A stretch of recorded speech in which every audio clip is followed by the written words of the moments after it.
Bonjour à tous, j'espère que vous allez excellemment bien. Aujourd'hui, on se retrouve pour parler voile, pour faire le petit point Arkea Ultimate Challenge de la semaine, parce qu'on n'en a pas fait depuis quasiment une semaine. On a un peu du mal à être régulier avec le biathlon, avec le cyclisme. Ce mois de février a été intense pour le moment, il y a pas mal de vidéos. Donc c'est pas facile de suivre. On va revenir un petit peu sur tout ce qui s'est passé cette semaine sur les différents concurrents, sur la situation météorologique et on verra quel sera le programme pour la suite du côté des différents bateaux. N'hésitez pas à vous abonner à la chaîne, à réagir dans les commentaires, à mettre un pouce bleu, à partager la vidéo sur les réseaux sociaux, notamment auprès de vos proches. Si vous pensez que ça peut les intéresser dans les commentaires, n'hésitez pas à me dire qui vous a plu, qui vous a déçu. EPS 2.0, c'est sur les plateformes de podcast, TikTok, le déroulé des compétitions en direct, les shorts également sur YouTube.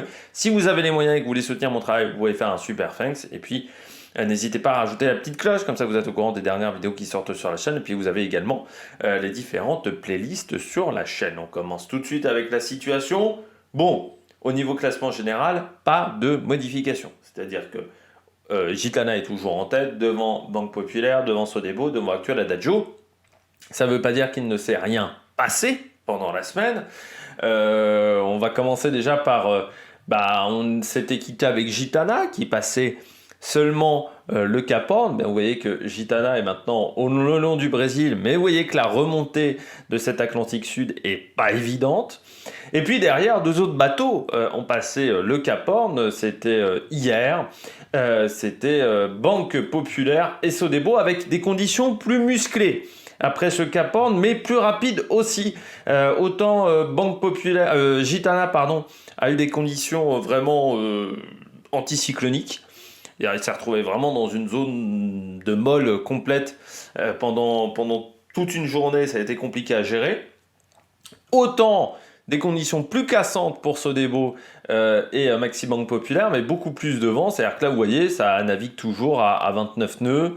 24, voilà, mais les moyennes sont plutôt bonnes. On arrive à tenir des moyennes intéressantes, alors que c'est pas toujours facile.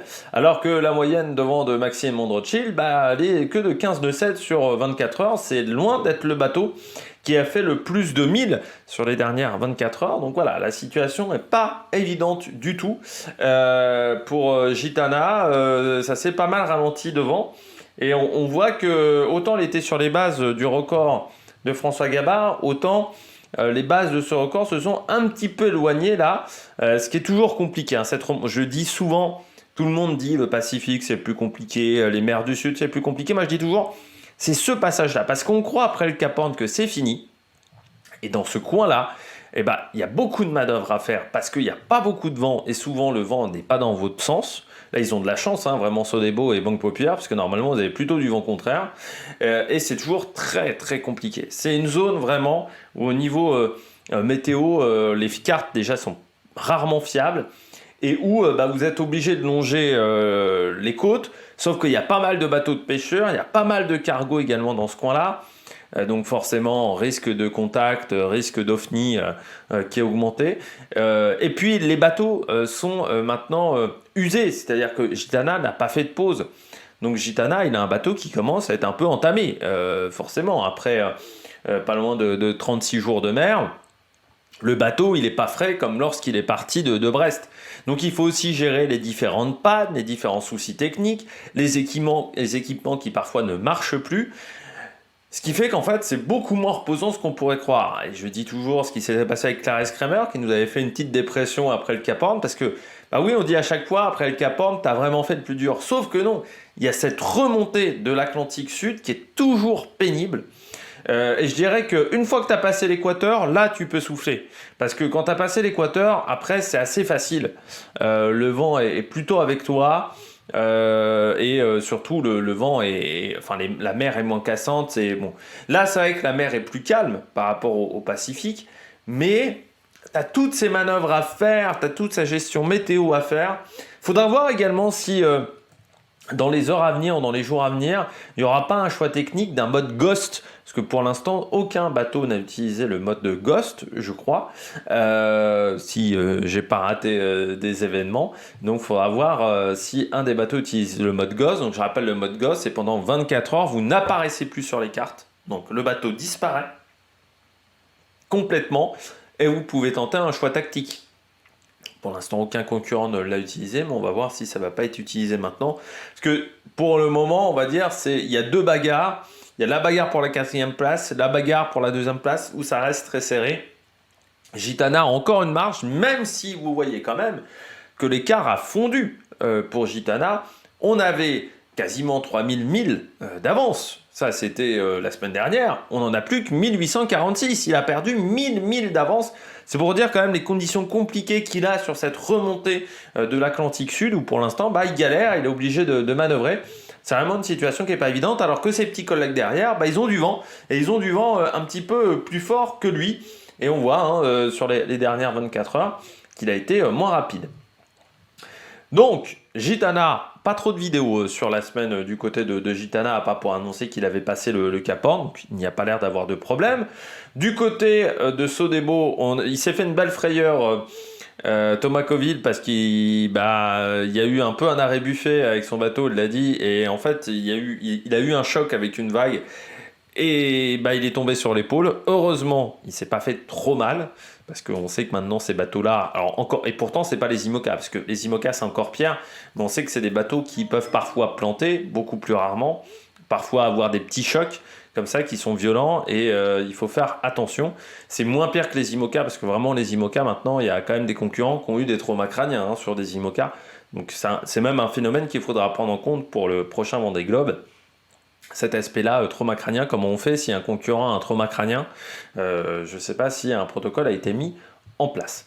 Donc pour l'instant, Gitana en tête, donc vous avez Armel Lecléage qui a fait une petite vidéo de bord pour indiquer que tout allait bien, et puis donc Thomas Coville qui était très content, comme aussi Armel Lecléage, parce que les deux disaient l'objectif avec ces bateaux-là, c'était de réussir à passer le Cap Horn. On se disait, est-ce que ça va être possible, est-ce que ça va être faisable? Pour l'instant, il y a quand même 3 bateaux sur 6 qui ont réussi à passer le Cap Horn, dont un sans escale technique. Il faut quand même souligner pour le moment la performance de Charles Caudrelier.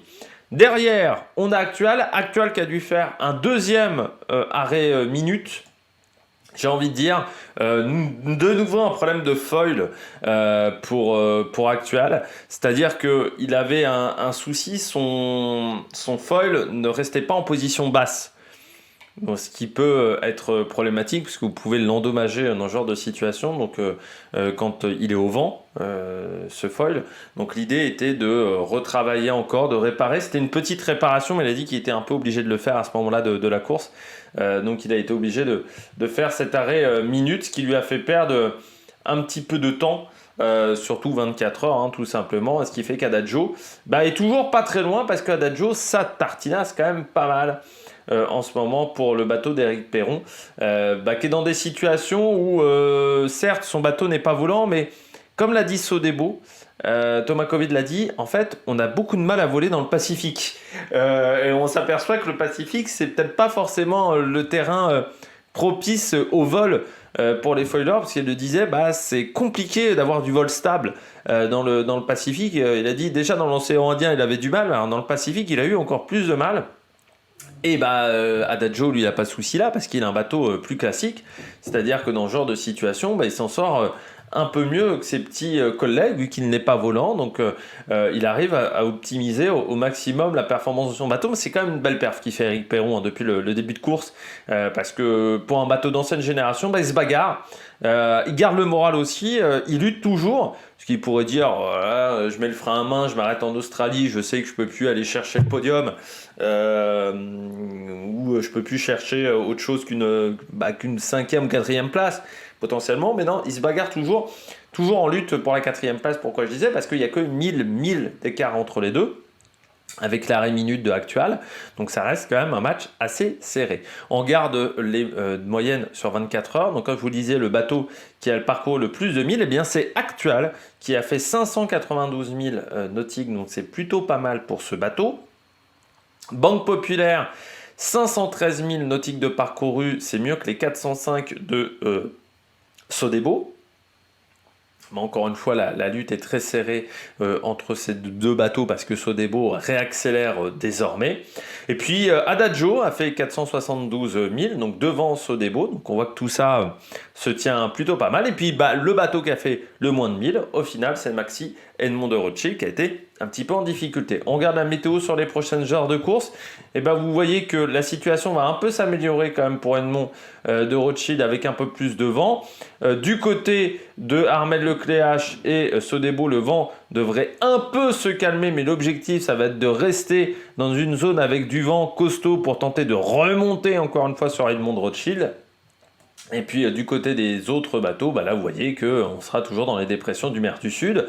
On regarde dans 25 heures la situation, vous voyez cette grosse dépression qui va monter. Donc vraiment l'objectif c'est de suivre au maximum cette dépression. Et puis du côté de Gitana, on risque de rester encore dans une zone avec peu de vent qui va pas être évidente. Avec 7 zones de molle, autre zone de molle. Donc là vous avez l'anticyclone de Sainte-Hélène. Là, vous avez encore la zone d'une sorte de poteau noir qui est pas très loin ici. Mais vous avez cette zone-là presque sous le poteau noir. Vous avez très peu de vent, cette zone de molle. Donc, il va falloir slalomer avec toutes ces zones compliquées. Mais on verra comment se débrouillera Gitana dans les heures à venir, peut-être les jours à venir pour la prochaine vidéo. N'hésitez pas à vous abonner à la chaîne, à réagir dans les commentaires, à mettre un pouce bleu. Et puis nous, on se retrouve pour de nouvelles aventures sur la Mec Production. Ciao, ciao!